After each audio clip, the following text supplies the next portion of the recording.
Hello guys, आपका स्वागत है मेरे चैनल मनीष कुमार में। और आप कैसे हो? आशा करता हूँ बहुत ही अच्छे होंगे। और आज मैं आपके लिए क्लास 12th मैथ के मोस्ट इम्पोर्टेंट क्वेश्चन लेके आया हूँ, जो डायरेक्ट की पेपर में मिलने वाले हैं। तो चलिए शुरू करते हैं वीडियो को, ज़्यादा टाइम ना वेस्ट करते हुए। तो हमारा पहला क्वेश्चन है, क्वेश्चन उतार लेते हैं। क्वेश्चन नंबर हमारा फर्स्ट है, इंटीग्रेशन 5/4 log 1 प्लस के 10x। हमारा पहला क्वेश्चन ये है, ये मोस्ट इम्पोर्टेंट क्वेश्चन है। चलिए शुरू करते हैं। पहले ऐसे क्वेश्चन में हम करेंगे, पहले हम मानेंगे x बराबर, माना x बराबर 5/4 माइनस एक्स। 5/4 माइनस एक्स में आएंगे, फिर x का मान हम रखेंगे इंटीग्रेशन में 5/4 log 1 प्लस के 10 x की जगह पर लगाएंगे हम 5/4 minus x into D x. अब i बराबर 5/4, 0 से 5/4 log 1 प्लस के 10x, 1 प्लस के 10x, x माइनस वाई का फॉर्मूला लगाएंगे यहाँ पर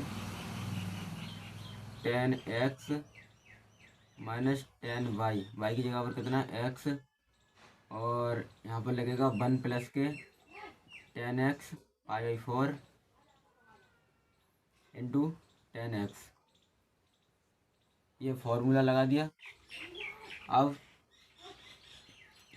मान रखेंगे 5/4 का, log 1 प्लस 5/4 की वैल्यू 1 माइनस 10x। ओके, यहाँ हो जाएगा 1 प्लस के 10x। ओके, अब आगे बढ़ते हैं। 0 से 5/4 लिमिट log, क्या करेंगे 1 प्लस के 10x लेंगे हम एलसीएम। यहाँ पर हो जाएगा 1 प्लस के 10x, और यहाँ पर होगा प्लस 1 माइनस के 10x। 10x से 10x कट जाएगा इंटू डी एक्स। आई बराबर लिमिट 0 से 5/4 log, यहाँ पर आएगा 2/1 प्लस के 10x। ओके, इतना समझ में आया होगा, इंटू डी एक्स। आगे बढ़ते हैं। आई बराबर 0 से 5/4 log, ये log के नियम से माइनस में जाएगा तो log 2 माइनस log 1 प्लस के 10x। ओके, इतना समझ में आया।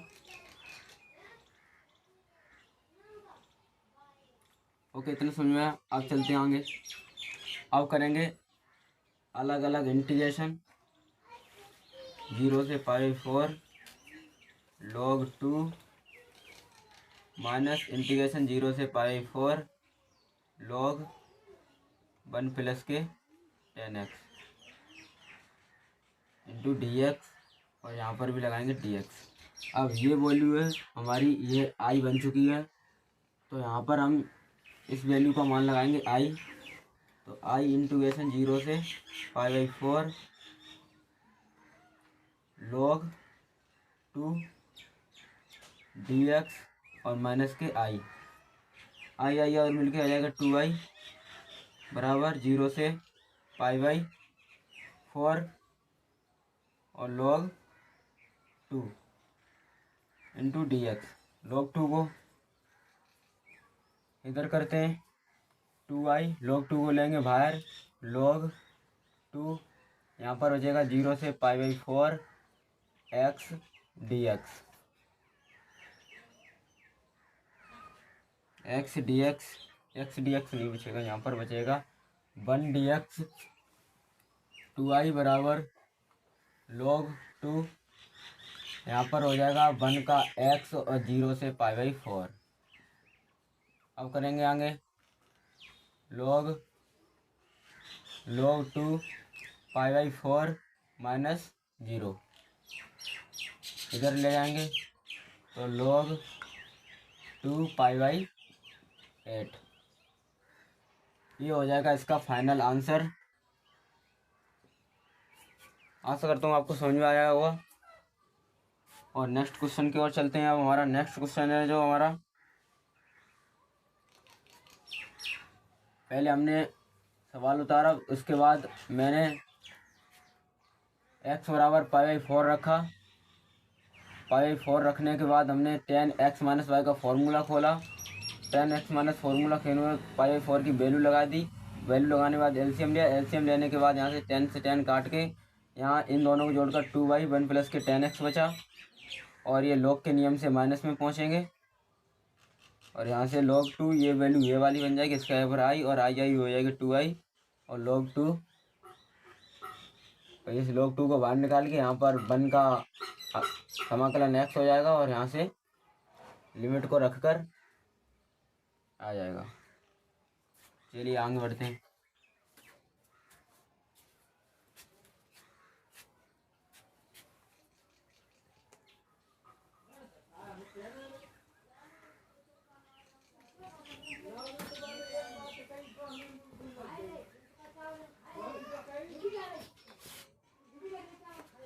नेक्स्ट क्वेश्चन है हमारा कि बीच की दूरी ज्ञात करनी है। बीच की दूरी ज्ञात करनी है। तो यहाँ पर पहला समीकरण दिया है। पहला समीकरण दिया है मुझे r बराबर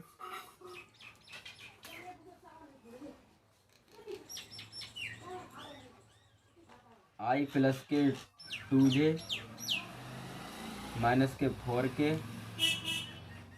cap plus lambda 2i cap plus के 3j कैप प्लस के 3j कैप प्लस के 6k कैप। ये हमें दिया है। इसे मानेंगे समीकरण नंबर फर्स्ट। और एक और समीकरण दिया है 3i कैप प्लस के 3j कैप माइनस के 5k cap plus mu 2i plus के 3j और प्लस के 6k। इसे समीकरण नंबर मानेंगे 2। ओके,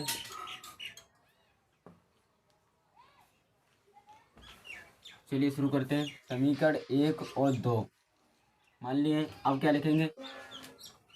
यहाँ पर लिखेंगे समीकरण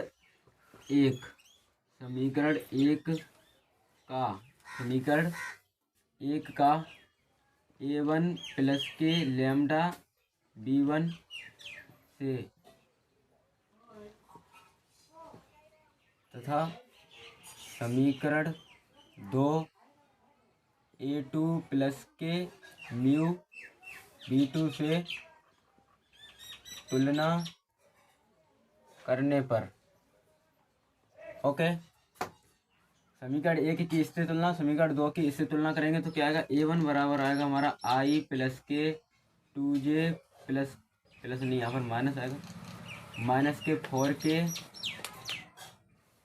और हमारा b1 आएगा जो b1 बराबर आएगा 2i प्लस के 3j प्लस के 6k। ओके, a2 बराबर आएगा 3i प्लस के 3j और माइनस के 4k और b2 बराबर क्या आएगा? 2i प्लस के 3j प्लस के 6k। ओके, इतना आ गया है, इतना आया। अब हमें निकालनी है बीच की दूरी। क्या निकालनी है? बीच की दूरी।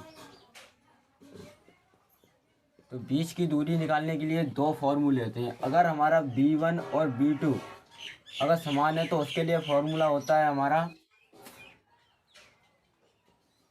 डिस्टेंस, क्या होगा? b वेक्टर गुणे a2 माइनस a1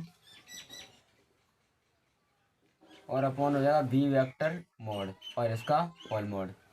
ये वाला इसमें फॉर्मूला लगाएंगे। हमें पहले निकालना है, इसमें हमें निकालना है B vector mode. B vector mode निकालने के लिए हमें निकाल लेंगे बी वेक्टर मोड। पर हम निकालेंगे बी वेक्टर मोड। तो बी वेक्टर मोड निकालने का फॉर्मूला क्या है, बी ठीक है हमारा 2, यहाँ पर आएगा 2 का वर्ग प्लस 3 का वर्ग प्लस 6 का वर्ग। बी वेक्टर मोड बराबर आएगा हमारा 2 का वर्ग 4 प्लस 3 का वर्ग 9 प्लस के 36। जोड़ेंगे तो कितना हो जाएगा, यहाँ पर जोड़ के आएगा हमारा 49। 49 का मतलब हो गया 7। वी वेक्टर मोड हमारा आया है 7। अब मुझे क्या निकालना है, अब मुझे निकालना है A2 माइनस के A1। यहाँ निकालेंगे A2 vector minus A1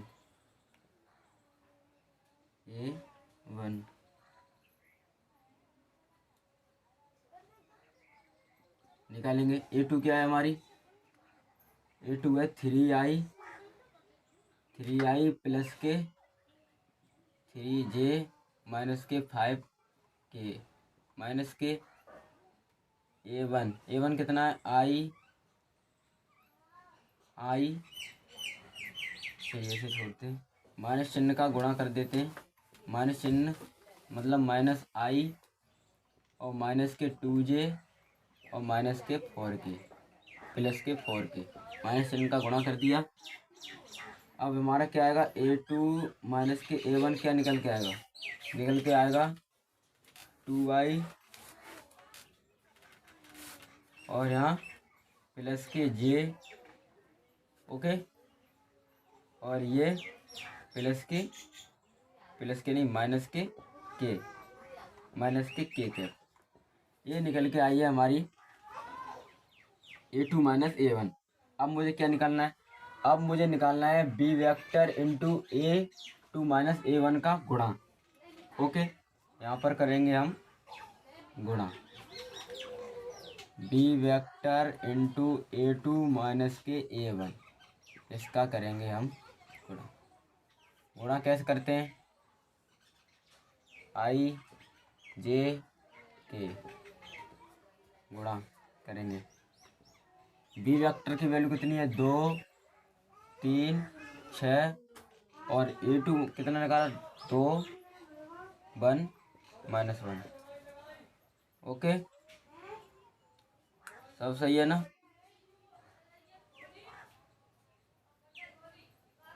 okay सब ठीक है।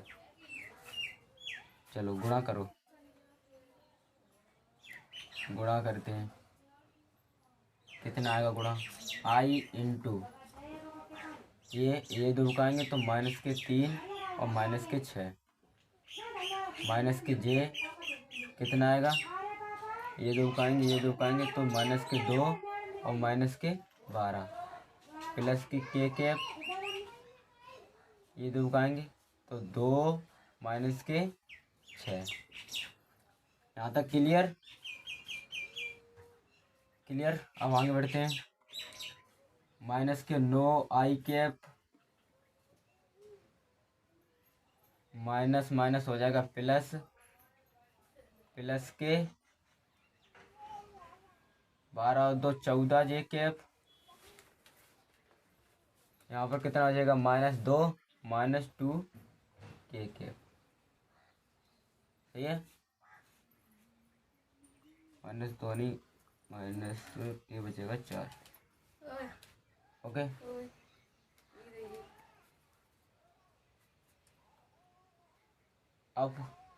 अब निकालेंगे हम B vector into A2 minus A1 का होल मोड। और होल मोड निकालने के लिए -9 का वर्ग प्लस 14 का वर्ग प्लस -4 का वर्ग निकालेंगे। 81 196 प्लस के 16 ठीक है।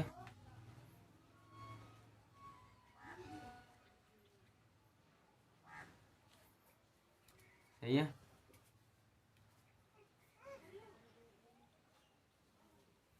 छः छः 12 एक 13, 13 9 9 एक 10, 10 और 8 18 एक 19 और एक और एक 2, 293, 293 आया है। अब मुझे निकालना है, सूत्र लगाना है अब। ओके, सूत्र लगाना है। सूत्र मुझे लगाना है ये वाला। वैल्यू रख देते हैं डायरेक्ट, क्योंकि जगह बहुत है कम। वैल्यू रखेंगे हम, वैल्यू रखेंगे हम 293/7। यही आ जाएगा फाइनल आंसर।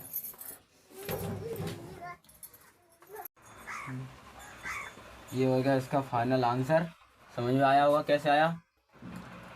मुझे समीकरण 2 दिए होंगे सवाल में। यहाँ पर समीकरण 1 की तुलना इससे, समीकरण 2 की तुलना इससे करने के बाद मुझे निकलेगा A1 A2 B1 B2। B1 B2 निकालने के बाद हमें ये फॉर्मूला पता होना चाहिए। फॉर्मूले के हिसाब से मुझे निकालना पहले बी वेक्टर मोड, फिर मैंने निकाला A2 minus A1, A2 minus A1।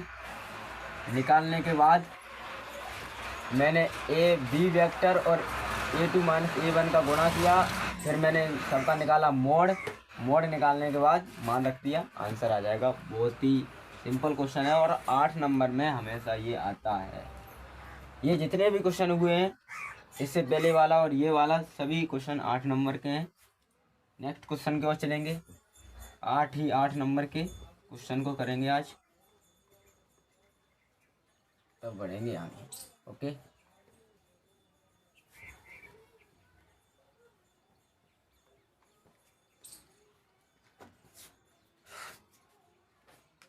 हमारा नेक्स्ट क्वेश्चन है। नेक्स्ट क्वेश्चन है हमारा, कह रहा है आलेखीय विधि से निम्न समस्या को हल कीजिए और निम्न व्यवरोधों को अंतर्गत न्यूनतम और अधिकतम मान ज्ञात करना है। ज्ञात करेंगे।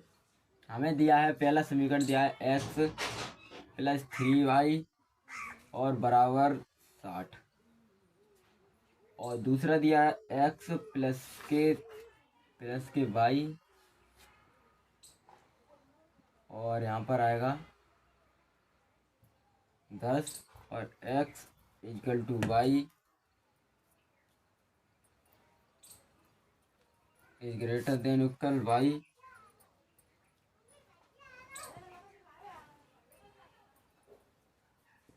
ये है हमारा सवाल। ओके, और हमें प्रतिबाधा z दी है। z बराबर हमें दिया है 3x + 9y। ओके,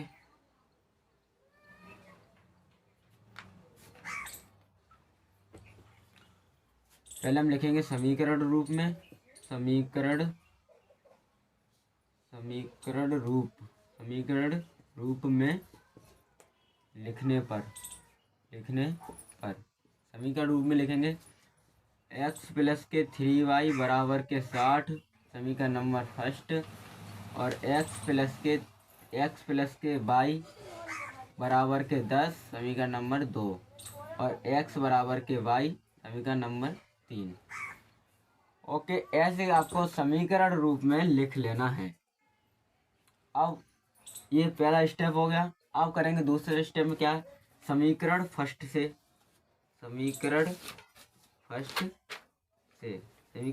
से आपको क्या करना है, ऐसे करके आपको 3 कॉलम बनाने हैं। 3 कॉलम बनाने के बाद यहाँ पर x, यहाँ पर y और यहाँ पर बिंदु निकाल लेना है, x y। अब हम कैसे निकालेंगे बिंदु, x की जगह पर अगर हम 0 रखें तो y बराबर आएगा हमारा कितना,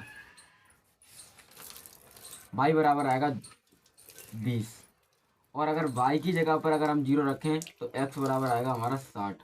तो यहाँ पर बिंदु a बराबर हो जाएगा 0,20 और हमारा b हो जाएगा 60,0।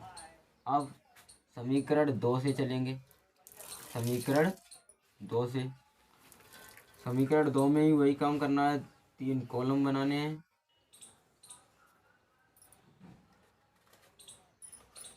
एक्स वाई यहाँ पर होंगे बिंदु। एक्स वाई, अगर हम यहाँ पर समीकरण 2 में एक्स की जगह पर अगर 0 रखते हैं तो वाई बराबर आएगा हमारा 10। और अगर हम वाई की जगह पर 0 रखते हैं तो एक्स बराबर आएगा हमारा 10। तो यहाँ पर सी बिंदु बन जाएगा 0,10 और डी बिंदु बन जाएगा 10,0। ओके, इतनी बात आपको समझ गई। हमारे स्टेप 2 हो चुके हैं।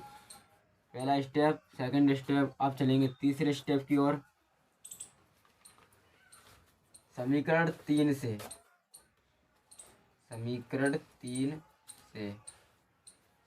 से क्या करेंगे? समीकरण 3 में वही कॉलम, समीकरण 3 में भी वही कॉलम बना लेने। एक्स वाई यहाँ पर आएगा बिंदु, यहाँ पर आएगा बिंदु। तो हम यहाँ पर मानेंगे एक्स बराबर वाई, यहाँ पर मानेंगे 0,20। तो यहाँ पर क्या आएगा? एक्स की जगह पर 0 रखेंगे तो वाई बराबर 0 हो जाएगा। और अगर एक्स की जगह पर हम 20 रखेंगे तो वाई बराबर भी 20 हो जाएगा। ओके, अब बनाएंगे इसका ग्राफ बनाएंगे। ये होगी वाई और ये होगी हमारी एक्स की तरफ चलेंगे 60, 10, 20, 30, 40, 50, 60, 10, 20, 30, 40। ये होगी हमारी वाई और ये होगी हमारी एक्स। ओके, और ये होगा मूल बिंदु 0,0। ग्राफ खींचेंगे समीकरण 1 से। तो समीकरण 1 से क्या होगा? वाई बराबर, वाई की तरफ 20 चलेंगे तो यहाँ है हमारा, और एक्स की तरफ हम 60 चलेंगे। 10, 20, 30, 40, 50, 60। ये है हमारी 60। पापा कह रहे हैं मां सूटा धो दो पापा, पापा ने मुझे खराब है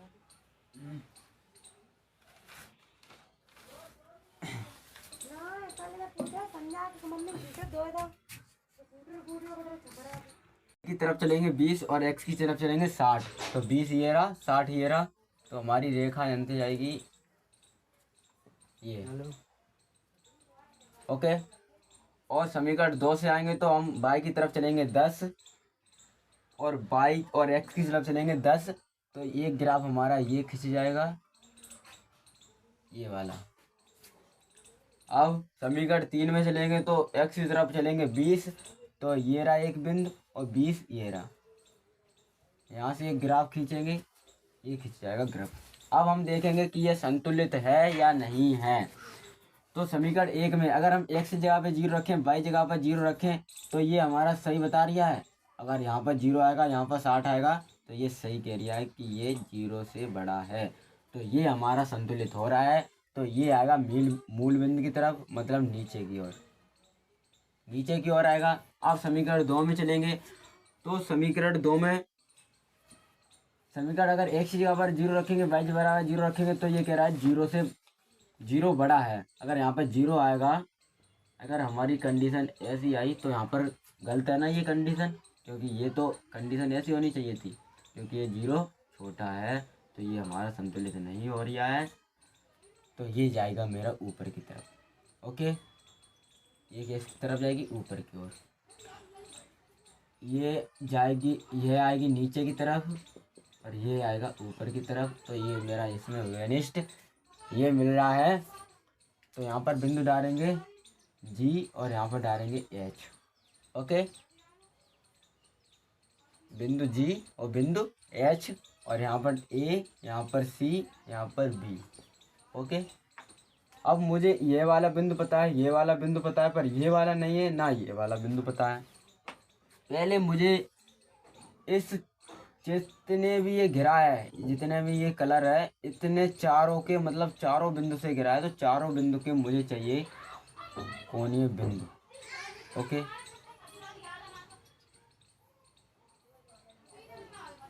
इतने का चाहिए। ओके, इतने का चारों बिंदु चाहिए तो जी निकालेंगे हम। यहाँ पर लिखेंगे बिंदु जी के लिए, बिंदु जी के लिए, जी के लिए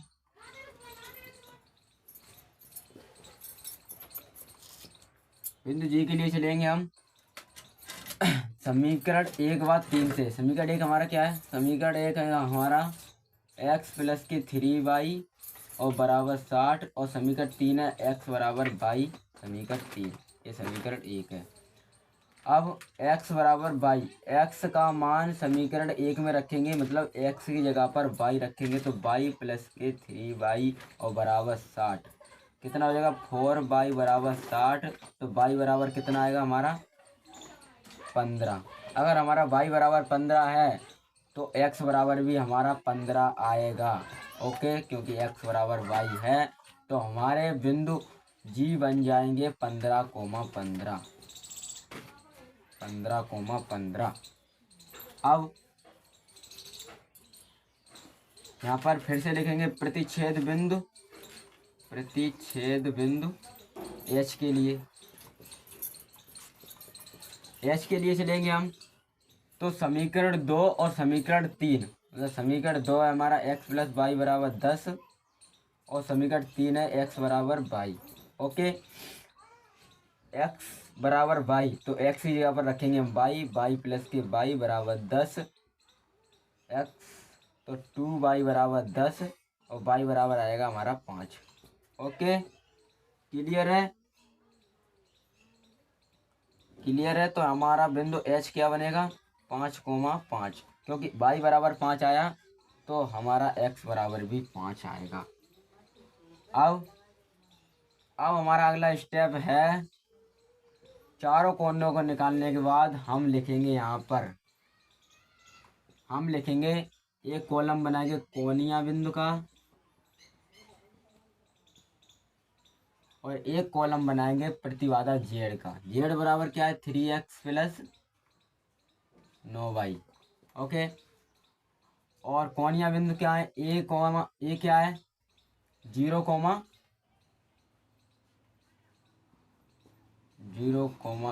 ओके, 0,20। बी तो नहीं है यहाँ पर, सी है। सी बिंदु क्या है? 0,10। और जी बिंदु क्या निकाला मैंने? 15,15। और एच बिंदु क्या निकाला मैंने? 5,5। ओके, इतनी बात समझ में आ गई है। अब अगले टॉपिक की ओर, मतलब नेक्स्ट स्टेप की ओर बढ़ेंगे। जेड बराबर निकालेंगे तो 3 इंटू ये तो 0 हो जाएगा, प्लस 9 इंटू 20 कितना आएगा? 180। 180 आएगा, दिख रहा ना? मतलब 180 आएगा। आ गया 180।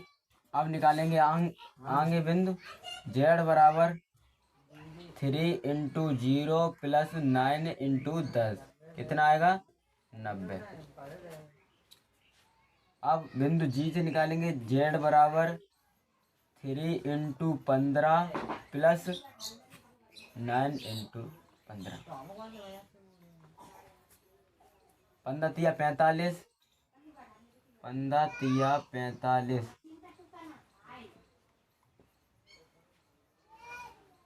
15 निम कितना आएंगे? 15 निम 135, जोड़ के कितना आएगा? 180। अब एच जी निकाल लिया, अब निकालेंगे एच। ओके, जेड अब निकालेंगे हम एच। तो जेड बराबर 3 इंटू 5 प्लस 9 इंटू 5, 5 या 15 प्लस 9 पंज 45 बराबर कितना आएगा? 10, 5 50, 50 नहीं आएगा, 60 आ जाएगा है। 60। अब यहाँ पर देखो निम्नतम और उच्चतम मान, यहाँ पर लिखेंगे बिंदु बिंदु सबसे कम किस में आया है 60, मतलब एच में बिंदु एच 5,5 में निम्नतम मान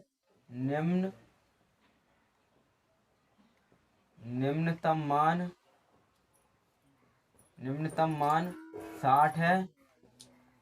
और बिंदु क्या लिखेंगे, बिंदु ए 0,20 तथा बिंदु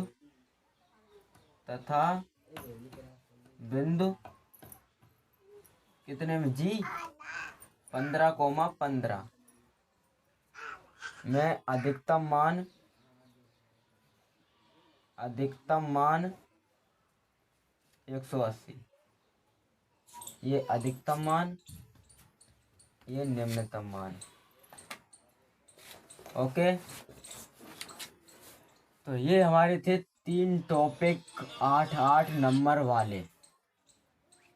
3 टॉपिक 8-8 नंबर वाले एक और बार फिर समझ लीजिए। मुझे दिया होगा 3 समीकरण, 2 समीकरण भी दे सकता है, 3 समीकरण भी दे सकता है। पहले स्टेप में आपने करना है समीकरण रूप में लिखना है। फिर सेकंड स्टेप में समीकरण फर्स्ट से ये बिंदु निकालने, समीकरण सेकंड से ये वाले बिंदु, समीकरण थर्ड से ये वाले बिंदु निकालने के बाद ये दूसरा स्टेप खत्म।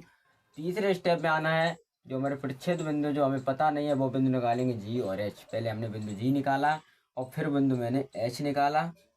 प्रतिच्छेद बिंदु ये क्या है, हमारे प्रतिच्छेद बिंदु जो हमारे प्रतिच्छेद कर रहे हैं। अब इससे बिंदु निकालने के बाद कोणीय बिंदु लगाएंगे। कोणीय बिंदु करने के बाद इसमें अधिकतम होगा उसे अधिकतम और निम्नतम होगा निम्नतम। तो हेलो गाइस, आपको मेरी वीडियो बहुत अच्छी लगी होगी और हमारे चैनल को जरूर सब्सक्राइब कर लीजिएगा। चलिए।